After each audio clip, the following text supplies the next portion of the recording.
Well, the Texas Medical Board temporarily suspended the license of a local OBGYN. This comes after an indictment for Dr. Juan Villarreal.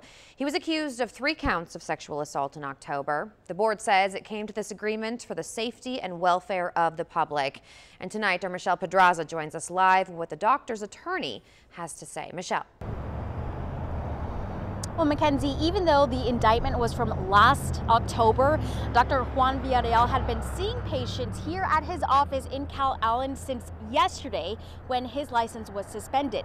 He received the email from the medical board on Tuesday and immediately stopped his practice to comply with the order.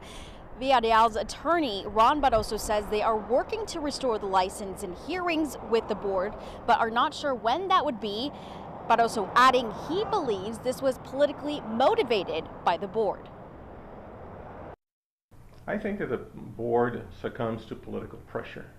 What's the difference between this thing that happened in October is when this indictment occurred, and now we're in February and they're just suspending his license when they knew or should have known that he had been indicted? Right now, Barroso is continuing the discovery process to prepare for that trial. He is interviewing different witnesses for the case, and they believe they will go to trial in May. For now, live in Calallen, Michelle Pedraza, 3 News. Okay, Michelle, thank you.